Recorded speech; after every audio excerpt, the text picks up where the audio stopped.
Kyle Lowry was celebrated by his former team in Toronto on Sunday, an emotional night for Kyle, fans, and even some media. So Katie Heindl will join me to give us her thoughts on the event, Miami season so far, and preview a potential playoff matchup with the Toronto Raptors. All that and more on today's episode of Locked On Heat. You are Locked On Heat, your daily Miami Heat podcast. Part of the Locked On Podcast Network, your team every day.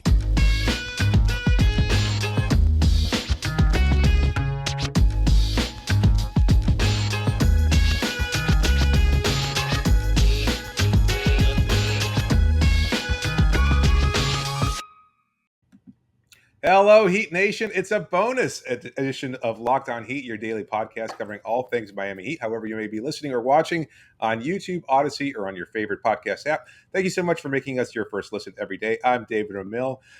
4 straight wins for the Miami Heat. It's a great time to be a Miami Heat fan, but we're still kind of reliving the moment for Toronto Raptors fans and Kyle Lowry, who again traveled to Canada to see his former team, and there was a nice ceremony there. So to help us relive the moment and give us her thoughts on the whole experience, we're joined by longtime guest, frequent fan, friend of the show, Katie Heindl. How are you doing, Katie? I'm doing well. As I mentioned before we started recording, I feel a little tired today because I feel like that exhaustion. I mean, the emotions of last night really took a toll on me. Yeah, you could. Like, even from our perspective, like I was watching it here on TV, and you could see that there was a definite, like, just a buzz and everything like that. And I feel like it came across somewhat muted, at least in our broadcast. The crowd reaction wasn't quite as loud as I would have anticipated. What was it like actually in attendance there? It was loud. But I will say, a little behind the scenes, a lot of the elevators are down in Scotiabank Arena for some reason, and a lot of people could not get to their seats right at the beginning of the game. So I noticed that too, because I was like, granted, I hadn't been back into the arena. Kyle was like the first of many players who will have like overdue kind of warm welcome backs. You haven't seen that from like Serge or Norman Powell, a lot of those guys. Right. So I was kind of like, maybe I don't remember what this sounds like. Maybe it's not as like deafening as I remember it. But at first I was also like, I thought it would be a little bit louder. But I have to say, as people kind of like got on their feet and then it started to get rolling, it did get louder. And I will say Kyle was the one who stopped it, which I was kind of like, I get it, because I think he was starting to get emotional. I just wanted it to keep going. But I had goosebumps, like I had chills. I definitely started crying up in the media gondola at the arena. It was loud, but I feel like there was a lot of like emotion kind of tinged within it. So I wouldn't be surprised if a lot of people were also tearing up, maybe not clapping as loud, or were stuck somewhere where they couldn't get to their seats on time. Right. That's it's funny. Usually media don't really get caught up in the moment, but you've been on this show and you've talked about the impact that Kyle had. But just for those listeners and viewers who have not heard your perspective on it, how can you quantify Kyle's impact over those 9 seasons with the Raptors?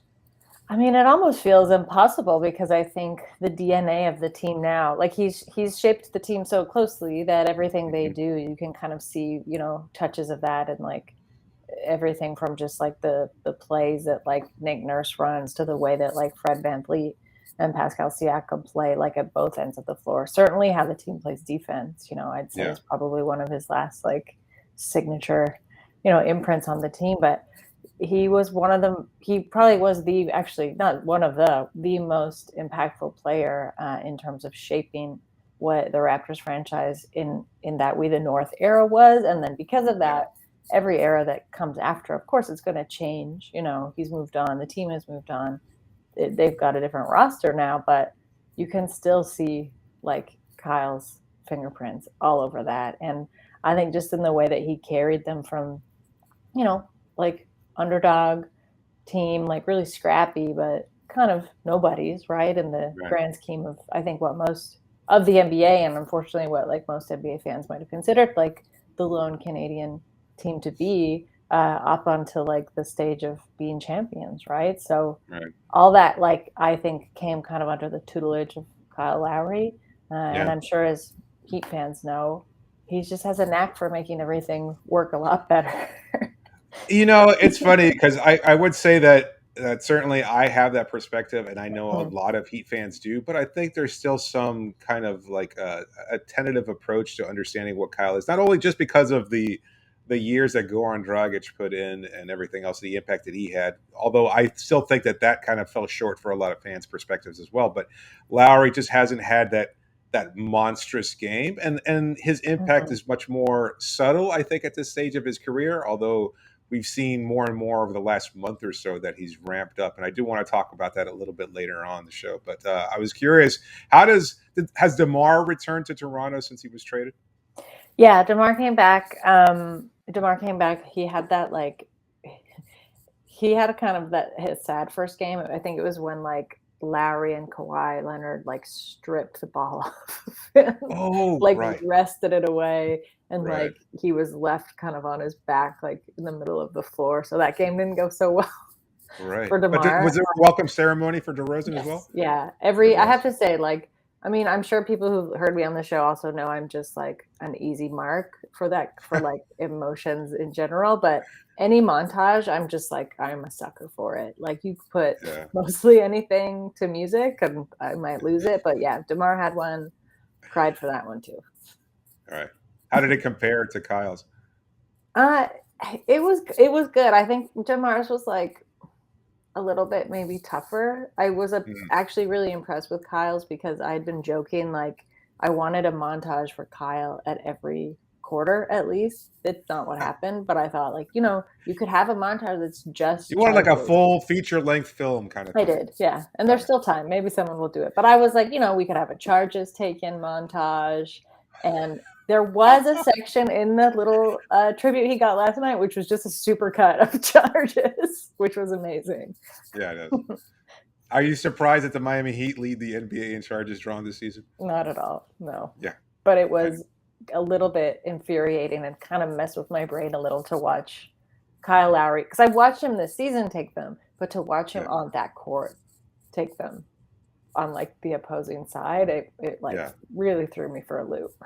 Were like wires crossed? Did you get Yeah, that kind of sense? Oh yeah, yeah, like yeah. like even I was saw this old, I don't know if it was like on Instagram or some social media platform or something like that, but I saw like this clip from the first exhibition game that the Miami Heat played in 2014 after LeBron rejoined the Cleveland Cavaliers. I don't know if you remember this. I do in Mhm. pretty vivid detail, but they went to Brazil, and so there was this game there where the Cleveland Cavaliers and the Miami Heat face each other in Rio, if I'm not mistaken, Mhm. and and there was a moment there where I think Mario Chalmers or a Heat point guard had the ball, and LeBron goes and sets a screen for a Cavalier against a Cavaliers player, like he screened his own teammate. So like it's not just media; it happens to players too. It's like, oh shit, yeah, I was wearing that jersey for a Yeah. while. To Kyle's, to Kyle, yeah, credit to him. He did not like try to screen anybody to get Fred open or anything like that. So he did a pretty good job understanding where his allegiances currently lie. But it was a nice moment, even from just my perspective, just seeing it there. I'm obviously not the same kind of emotional ties as you and all the Raptors fans have, but seeing him kind of talk to Nick Nurse, talk to his former teammates out there. Did players talk about the ceremony after the loss, or did they address it before? I'm not sure. They both like, yeah, they talked about it both on both ends. I think Scotty Barnes didn't talk about it until after the game, because it's interesting. Like, a part of me feels like Scotty Barnes played with Kyle Lowry, and like I want to bring that up again because I think that's how impactful Kyle Lowry was on the Raptors. But Yeah, like they never played together, But there's like the way that Scotty plays reminds me so much sometimes of Kyle's game. yeah, So they shared a moment at the end of the game, and Scotty they Barnes talked did. about that too. Yeah, like he Yeah, talked about that in his post game as well. And I mean, I think all those guys did. I think at first they didn't really want to mention it because the idea was like, we want to get a win. A win yeah, last night would have meant a lot more, I think, to the Raptors at this point in the, like leading up to the playoffs than it did for the Heat. But yeah. Kyle wasn't going to let that happen. So it's not what happened. um, yeah, but I think it was just like, I think it was a really emotional night for them too. But I think you saw that more once the game was over and kind of that pressure was off. I don't know if you saw this on your broadcast, but watching like after the game up in the media seats, Kyle stayed to do, I think he was on the broadcast with the Miami call. Yes. The winner's circle, they call it, after the game ends. Yeah. But I don't know if you saw like at both ends on both baselines, where just fans had like come streaming down and were like waiting for him. And he went into the crowd. Yeah. And he did it on both. So I think they cut away, but like he ended up doing it on both ends. He kind of did it. He like lingered in the tunnel going out, and everyone was just like remobbing the floor. And there was like a renewed kind of just like cascade of cheering for him. And I thought that part, like he was stopping to hug everybody. Like it looked like he was getting a bit more emotional again too. So I mean, I certainly did, but it was nice. Yeah. It sounds it. It's great that he had that kind of moment there, and hopefully he'll be able to establish not a similar connection, but at least something that approximates it here in Miami, especially if he's able to lead the team to a championship, something we'll talk about later on in the show, but we'll take a break here. I'm talking to Katie Heindl, and you're listening to Locked On Heat. Thank you so much for making Locked On Heat your first listen. For your next listen, check out the Locked On Now podcast, nightly recaps of every NBA game with analysis from our local experts. Listen to Locked On Now on Apple Podcasts, Spotify, or watch it on the Locked On NBA YouTube channel. And make sure to please subscribe and leave a comment if possible. I'm here with Katie Heindl. We're talking about Kyle Lowry's big night in Toronto, but we're going to take not just necessarily evolve from that conversation, because there's so many different aspects of it that we could kind of talk about, but also just looking at Kyle's first season here in Miami. And one of the things that stood out to me over the past month or so is Kyle's aggression taking a whole other level, something that he had been criticized for early on in his Heat tenure. Like, I know it's still only been one season. It's been difficult for him. Not necessarily difficult. Well, let's say he's never said it's difficult. He said it's always been an adjustment. You understand that kind of process whenever you're playing with new teammates, finding the right spots and getting them into the right places and things of that sort. But you've noticed a different version of Kyle Lowry over the last month, and his shooting in particular has been incredible over that period. Is that something he did during his Raptors tenure, where he just kind of like peaked as he was approaching the playoffs? Yeah, I will say like he can be a bit of a slow burner, and it doesn't surprise me that there's still some, some or maybe more than some Heat fans that aren't 100% on board yet. But Kyle Lowry in the playoffs is just like a completely different. It used to be a completely different player. Yes, there were stretches when that happened, but I'd say more consistently, even pre-Kawhi, I think probably the 3 playoffs leading up to the championship run, just became just like a monster, just like very consistent, like head down, focused kind of on the next game, not really celebrating the win until the series was over. And then even then it was like looking to the next series after that. So I think Heat fans will see that a lot more going into the postseason. I mean, I want to say too, like, it's his own private business, but obviously Heat fans know too that, like, Kyle's had some stuff going on in his personal life this season. And I don't doubt that is a huge reason as to why his focus has been necessarily elsewhere. So I don't think you're seeing really that kind of like distilled Kyle Lowry that like Raptors fans know. And I think that you got to see in his tenure, especially his later tenure with Toronto. You'll still get that, but I think some of the best parts of watching Kyle Lowry play, which was always frustrating because it would come in the games when the rest of the team seemed like they just didn't have an answer for anything, is when Kyle kind of tosses the whole team on his back and goes out and gets it done. And I don't doubt that the Heat will have a game like that in the playoffs. It's just kind of inevitable, right? Whether that's like maybe Jimmy's shooting goes a little bit cold, Bam's actually looked fantastic like all season, but like there have been parts where things have looked awkward, right? There's been some, it's a polite way to put it. There have been some, like not ideal stretches. And let's get into that, because I know you're kind of dancing around it. What do you think? Give us the juice here, buddy. I mean, like, I know you're kind of sitting there like eating popcorn as you're watching Spo and Jimmy Butler and Udonis go at it. So what was your perspective as you're watching that play out? I didn't like that, but I was after. I will say that I like PJ Tucker and Kyle Lowry were my barometers of that situation. Watching it happen live. Do you know what I mean? Yeah, like they seemed fine. Yeah. So I was like, if they PJ seem, picking up the clipboard oh my afterwards, like, God, oh, don't the do that. papers. Yeah, Yeah, PJ like unhurriedly just going and kind of swiping up all the papers, handing it to an assistant. Kyle like yeah, taking a beat by the scorer's table, kind of coming back, um, calling for a timeout like well after. Like, well, it's like, yeah, we're kind of past that point. But those two guys not being so worried about it in the heat of the moment right. made me feel like, okay, this might have been something that was building for a while and just needed to happen and get out. I think Spo saying post game that they're a bunch of gnarly guys Yeah, was yeah. also kind of funny to me. We were there. We were there for that game. So like, it's funny because we didn't realize what was going on. I mean, obviously at halftime things are I think tied up, and then Mhm. Golden State without Steph, without Clay, without Draymond, they get smoked out there. They go like on a 13-0 run to start the third quarter, and then that's when things kind of evolve. Mhm. And we're like, at first we're like just watching the silent. All of a sudden you see Udonis being pulled away, of course, and then you see Spo get into it. And at first I didn't figure it out. I didn't know exactly until all the Twitter cinematographers came out and you started to see some more and more footage of exactly different angles. And there was Mhm. somebody behind the bench who sent it to us and was like, oh, this is what happened. And somebody else was like, oh, this is what I overheard in the conversation. But yeah, I think you're right. There was a lot of stuff brewing over there, but it was just kind of hard to parse in the moment exactly what happened and why it was happening. And of course, like being Twitter, being the year 2022, you see that during a game and it just looks much more explosive. And it's like, Mhm. oh, this is the death knell for this team. I don't know. Like you mentioned that Kyle and PJ's lack of a response kind of seemed like to dictate exactly how severely you should take this kind of moment. But then they lost two more games. Not only did they lose that game, but they lost two more after that Mhm. to shorthanded teams as well. They lost to a bad Knicks team. They got blown out by the Brooklyn Nets.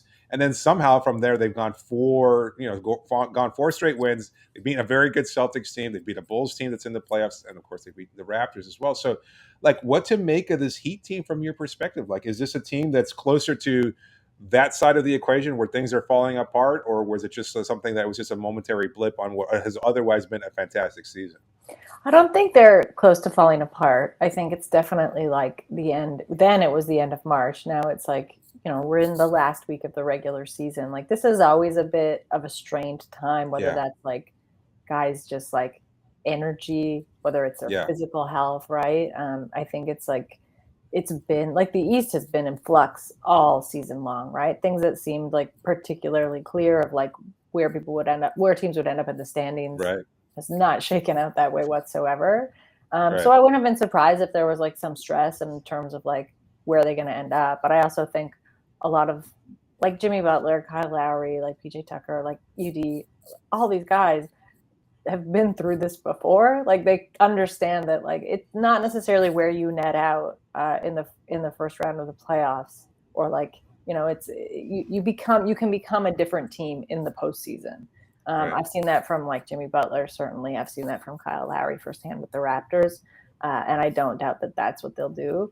I think it was probably just a mix of like exhaustion, probably feeling a bit strained. Maybe there was some strain, with relationships or something going on in the locker room. Unknown. Yeah, We've got a lot of coaches on that team, I will say, David. Like watching last night, PJ Tucker was up and yelling at guys when they were on the floor. Of course, yeah, UD was up. He was yelling at guys from the bench. When Kyle Lowry was in it, he was yelling at his right. team from the baseline. So everybody, it's like a team with a lot of voices. And I think at Yeah. some point that's going to get a little bit heady. But I Did you wouldn't ever say see a it spells no? danger. Yeah. Did you ever see a blow up like that while Kyle was in Toronto? No. The No, team, right? Miami's, and I mean this in like a very admirational way, it's a personality team. And I Right. think you always got like every NBA team has strong personalities. You have to be a strong type of person to be playing at Yeah. that level. But Fred VanVleet and Kyle Lowry are kind of one and the same. Fred's like pretty steady, pretty even. Yeah. Pascal's just like naturally a little bit quieter. It's like it's a much quieter team. It doesn't mean they're less Yeah. hardworking, but it's certainly not. They're not as I'm trying to think of just how to put this politely. Explosive, I guess. Outspoken, yeah, maybe, Yeah. Yeah. yeah. Have you seen Kyle's influence on this Heat team this year? Well, we talked about the charges before, but aside from everything else, I think just from your perspective, and I don't know how Mhm. much you've been actually able to watch Miami this season, but have you seen any bit of Kyle's influences in the short term that he's been with Miami? I've seen it, but I have to be honest, I thought it would be more immediate. Hmm. I wondered at first if it was just like him kind of gauging where they wanted and needed him to fit. Because I Yeah. think also like it's got to be a little bit weird for someone like Kyle Lowry to step away from a franchise that he just grew up with and then became like the natural leader, and like that was his role for so long, Right. and he knew that. I think there's going to be a period of adjustment for any player, like LeBron James, whoever. Like, I don't care. I think there's going to be an adjustment period. So at first, I kind of chalked it up to that. Um, then I just wondered if it's just like, his head has been elsewhere. Yeah. So it could have been that too. I also wondered just like if the duo is still going to be kind of Jimmy and Bam, like how Kyle fits into that. Like I've seen him like working in the way that he does, which is kind of like quietly organizing and putting like getting guys in place, Yeah. I have seen him doing that, and I've seen that kind of like go through the team, but he's playing a different role with it, like with Yeah. the Heat than he did with the Raptors. And that's maybe been an adjustment for me to watch too. Yeah, that's a good point. And what Kyle, not maybe what he's best known for, but even behind the scenes, like his ability to work with younger players and things of that Mhm. sort. I wonder how much of that influence is even necessary on a team that has like a Udonis Haslam to kind of fill that role. Like I remember Mhm. having an episode where you were on the show and we talked about like being comparable in that terms of the locker room presence, the vocal nature of those two guys, the way that they bond with younger players to help take their games to the next Yeah. level. Yeah. Kyle had that impact in Toronto, but I wonder whether or not he's been able to influence that, the players as much here in Miami. Probably not as much. And I think like, Yeah. Tyler Herro, he's young, but he's pretty complete player, right? And he Yeah. already like he knows where he fits into that roster. And I think there's other like young guys or like newer guys to the team, but Lowry being new, you don't. That's like Haslam's role, as you said. Like that's kind of what they're paid him for. Like that's why he's on the Right. roster. So yeah, Lowry isn't necessarily going to be that vet right away. And I don't really know if they wanted him to be. So maybe it's just like, growing pains a little bit Yeah. in terms of a reshuffling. But again, I don't think that any of that is negative. I think it's going to be necessary because I do also think that the idea with trading for Kyle is, yes, he might have less years in front of him in his career than he did, 5 years ago in Toronto. But this Heat team, there's still a few years in this makeup, like in the roster as it is now. You and I have talked about that before too. I know there's like definitely urgency and Yeah. immediacy of like wanting to make that trip to the finals, but For I sure. think it doesn't mean that if that doesn't happen this season, it's all for nothing. Yeah. I mean, You're like, no, I agree with you. I feel yeah, like I've been covering the league long enough to know, and I've made this point before on the show. Like winning a title is just fluky. Even getting to the NBA Finals is fluky, and it is. you can't pin your season on that kind of limited success. Like it's impossible to do so. And so, given that, like you still have to just not even think about these kinds of things and just try to move forward as best you can. But fans are like, oh, championship or bust. That's all it is. That's how it defines the season. And I think that's kind of unfair. I just thought this as we were talking. Has Goran been back to Toronto since he was traded? Oh yeah, he has. He was back. Yeah, he was back with the Nets, and he got booed every time he Did touched he the ball. really? Yes, he That's did. that's surprising. And I will say, in a weird way, it's like he's not going to take it like this, but I was a bit surprised because the only other player that's gotten that kind of sustained treatment, because it didn't taper off as the game wore on. It was Right. continuous through all four quarters. But when Vince Carter used to come back to Toronto before Toronto Oh. fans kind of forgave him, Oh. he got that exact same treatment. And I Didn't was Alonzo laughing at Mourning? that. No, Didn't Alonzo Mourning did? He didn't? Oh, that's funny because I not thought as like his review. heatedly. Yeah.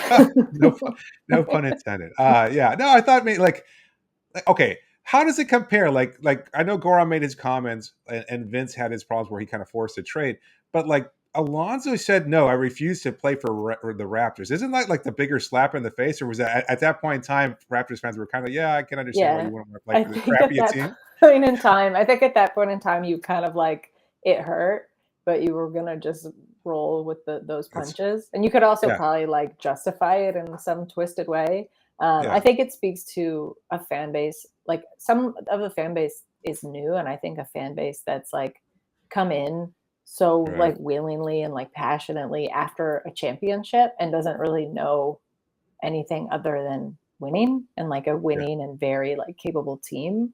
So I think there was a more than just a small slight at the idea that like, oh, this guy doesn't even want to be here. When to be Yeah. fair, there was a lack of transparency from the front office, Right.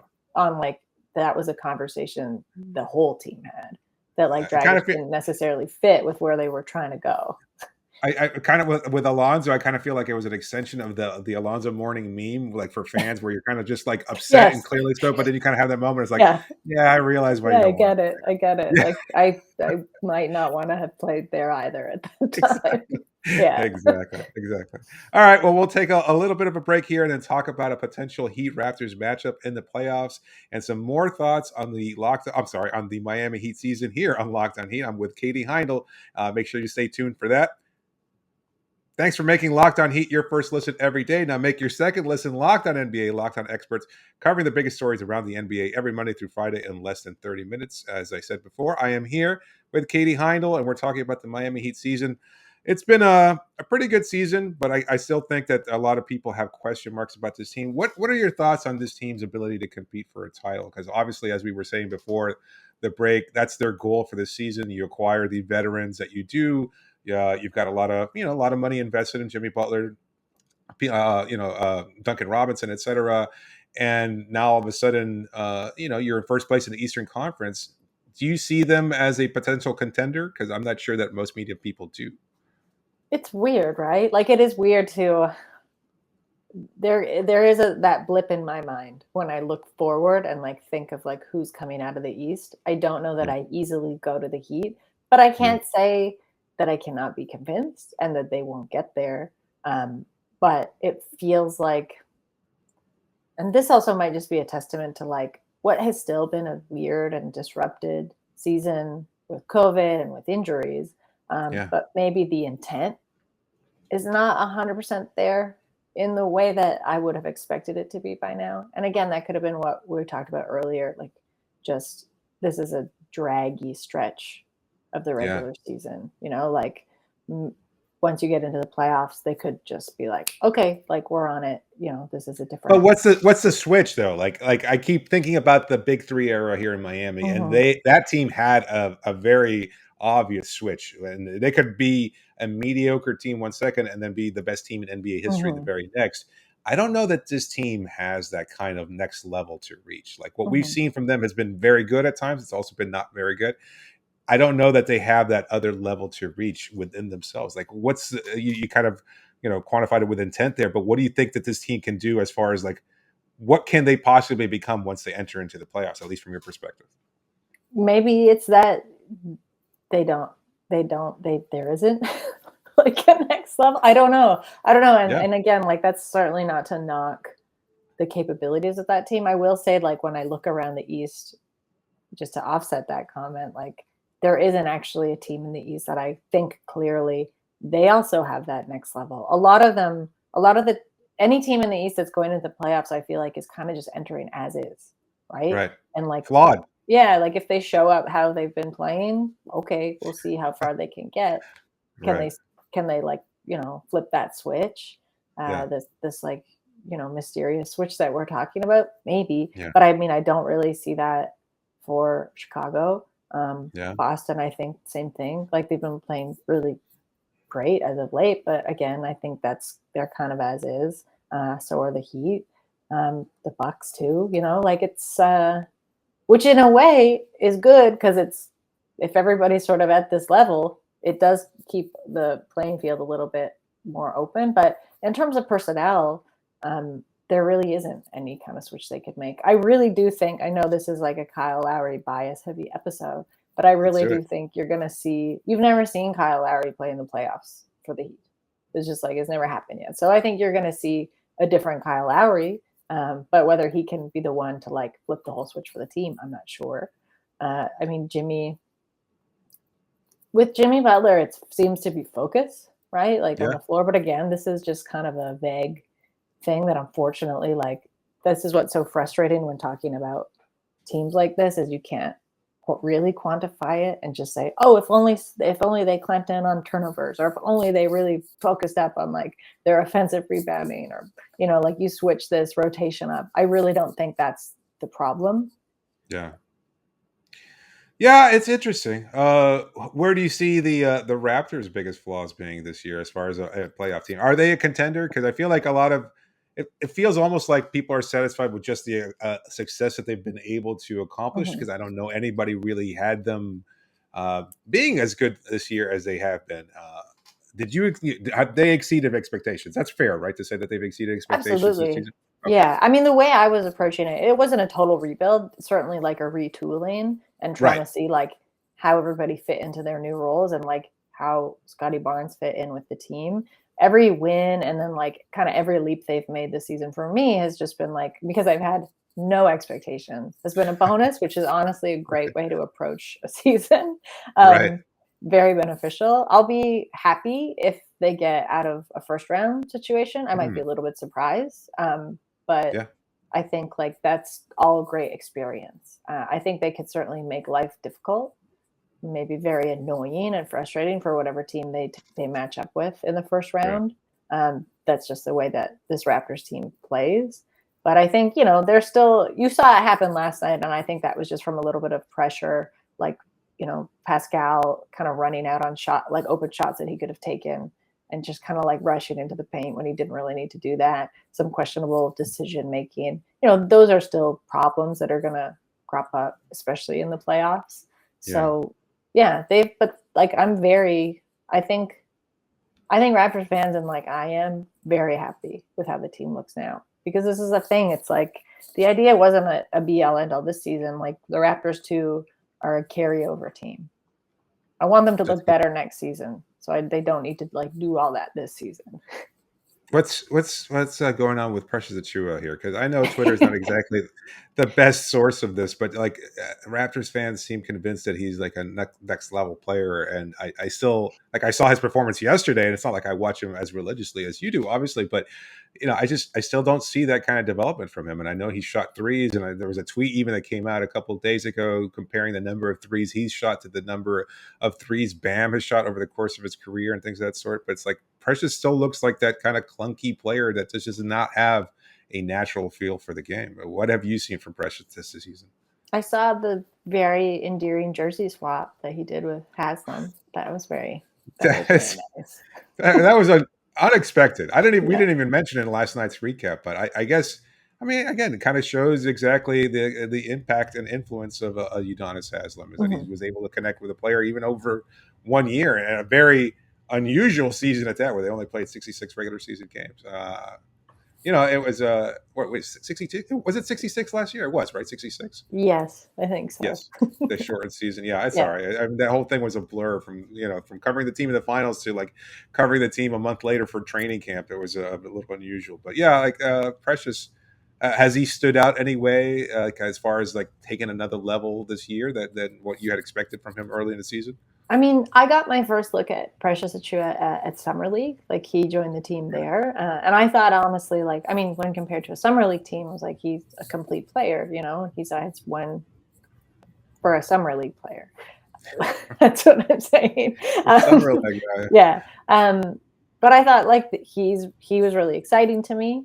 He was Yeah, someone I wanted to watch like get into this like the Raptors kind of development system. But the thing with Precious is he wasn't the type of player that they were going to then start putting like shuttling down to Raptors 905, their G League arm, which is primarily used for development. It's not right. seen as a demotion. But again, I think with 1 year of an NBA season under his belt with Miami, he didn't necessarily need to go there. And then with the injuries that the Raptors suffered like throughout the early to mid part of the season, they also just needed him, right? Like they couldn't send him away. So he did look a little bit lost, I will say, like probably in the middle. Like again, there was like a middle stretch where it just like he seemed really uncomfortable. His decision making was really poor. He was often just taking whatever shot he could get instead of Right. kind of looking around to see who could get the best shot. Part of that, I think, I would equate to being asked to do a lot. Like Mm. the Raptors ask a lot of all of their players. I think like Gary Trent Jr. even commented on it because it was like, we still want, like, you're a shooter, you're going to be a primary shooter, but you still have to play defense. And like, he was like, oh, okay, like you guys really want me to work hard. It's like, yeah, you gotta work hard here. Yeah. So I think Precious, he's young. I think he kind of struggled with, he mentioned too, I remember like this stuck out to me in the middle of the season. He was talking to Kem Birch, the Raptors center, and like, a fairly like veteran player, but Kem had said to him, like, just try and focus on one thing at a time. And I think that's something that gets lost, especially like for a Raptors team that is trying to push toward, like, whether it's positionless or just kind of everybody's a little bit of a stretch, you are going to be asked to do a little bit of everything, right? It's like if they want to be a modern NBA team, someone like Precious isn't just going to be stuck, like put in place and asked to just like play the five, right? And I think probably he struggled with that a little bit. He didn't get a ton of minutes, if I'm not mistaken, in Miami in his first season. No, he did not. Hardly. And I think when he did, it was like in a fairly regimented role. So coming out of that would be difficult for anybody. So I think that took some getting used to. I don't think, is he the best option in like a clutch time situation? I don't think so. Absolutely. But I wouldn't really say that about a lot of players, in their second year of the NBA as is. So I'm pretty heartened by it. I think he just fits the kind of player mold Toronto fans really like. Like there's been comparisons to Pascal Siakam. I don't think that that's fair because I don't think player comps, one, I don't really agree with most of them, and two, like they're so different in terms of how they play the game, their player profile type, all of that. But I get the excitement around him, and like I think that mostly just comes from like belief, right, and like wanting him to do well. Is he happy there from what you can tell? I mean, obviously, he seems pretty happy. Precious surprised me. He's very like he's super, because he's quiet, like. But then when you get him into like a scrum situation or like a post game or something, or like media avails at practice, he's super thoughtful. He's very chatty, super thoughtful. He gives like very specific, direct answers. Like I really like him. Yeah, I don't think we ever really got. I mean, there was such a terrible season. Yeah, everything was by Zoom. Like we really didn't get a chance to see these kinds of things up close and personal. So it's a little different. So I'm glad he's, if not necessarily flourishing, that at least there's a role for him there that he can continue to grow and expand, because that's what you want for all NBA players here on this show. Before we wrap up today's episode, it looks like the Raptors currently at the 6th seed. They could potentially leapfrog past the Bulls. Their records are identical at this point. They're 2 games over the Cleveland Cavaliers. So it would take that first round, not an exit, but they'd have to get out of the first round, kind of as we talked about before, in order for a matchup against the Miami Heat. But what would you expect from that kind of series? Because I know a lot of Heat fans saw some of the close games early on between Toronto and Miami, and the thought process was, oh, this is a team that could really challenge us, etc. Then you look at yesterday's game without PJ Tucker, without Jimmy Butler, and you kind of, not to say that you beat them handily, but I think you kind of had their number. And again, the expectations for Miami are a lot higher here. But if you saw a matchup between Miami and Toronto, what would your expectations for that matchup be? It would be very difficult for me personally, but I think you'd be torn. It would be very tough for me. I think that Toronto would have a worse, just given the fact that we're talking about this hypothetical being in the second round. I think Toronto would have a worse time, because I want to believe that Heat team would be, as we're talking about, more like they flipped that switch to get there. Like they're certainly more honed in. So I think that would be more difficult for the Raptors. Granted, I will say, like last night's game, I wasn't really sure which way it would go, because I think, Toronto came out pretty early, but I think Miami just kind of stuck with them and like stuck on them. And that's been how Toronto's lost a lot of their games to good and not so good teams this season. Well, they shot 68% from 3 in the second half. Like, I mean, Miami kind of turned it up a little bit, and that was not something that anybody expected. I don't think that it was even necessarily a failing on Toronto's part. It's just like this incredible shooting that just wasn't there in the first half. But I mean, I think like coaching wise, that would be a very interesting matchup, like Spo and Nick Nurse, just to see what kind of things they threw at each other. But it would also be very tough, because like you're trying to contain, like Nick Nurse would be trying to contain Lowry as he did last night, and that would leave a lot of room for Bam, for Jimmy to kind of come out. But it would be tough. I wouldn't like it, but I think the Heat probably have the advantage in that matchup. Yeah. No, I think that's fair. I mean, I think that it's a series that could go probably 6 games. I would be surprised for it to go a 7th game. I think, Mm-hmm. to your point, Miami they just seem like they're more capable of understanding what it takes to get to that next level in the course of a playoff series. And maybe those are kind of unfair expectations, but you look at this team and, with their veteran experience, the championship experience, you've got 3 players on this roster, 4, including Udonis Haslem, that have won a title. And given all that, I think they understand the necessity of in-series adjustments from a game-to-game basis that maybe this Toronto group does not understand just yet, but they will eventually get there. And there's not a lot of depth on that Raptors team either. No, there's not a lot of the bench question.